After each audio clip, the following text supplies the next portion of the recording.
Your Capitol Watch, and President Biden today unveiled new steps to try to reduce gun violence. He's focusing on those ghost guns, firearms kits that can be assembled and even 3D printed at home. These guns do not have serial numbers to trace. No background checks are performed.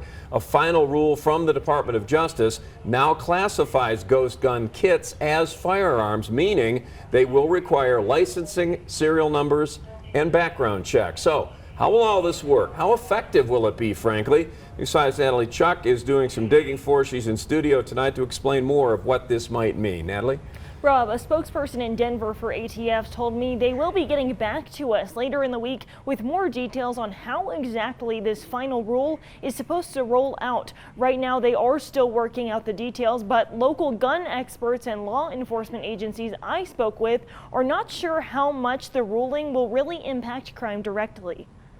Right around $1,400 or like $70. If you're looking to buy one of these at your local gun store, be prepared to fill out pages of paperwork. I'm not a criminal or mentally defective or any of the other debilitating things. But the same isn't necessarily true if you buy pieces to build your own gun, referred to as gun kits. It's a chunk of plastic or metal, and then you finish machining it, and you're the manufacturer of that gun at that point.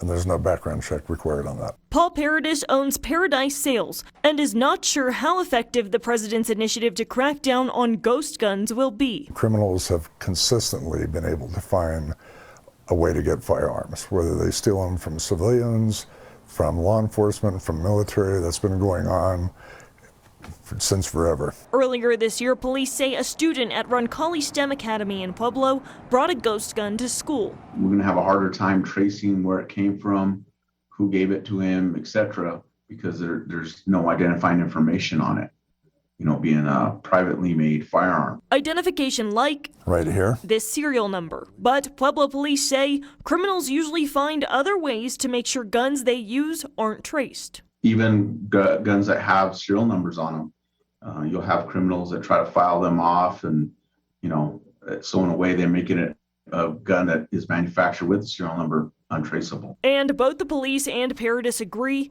homemade guns won't be banned entirely. Currently, you can build your own gun, and I don't think they can stop that or are willing to stop that. That'd become a constitutional question. In 2021, the ATF saw roughly 20,000 suspected ghost guns reported, a 10-fold increase compared to 2016. Diane?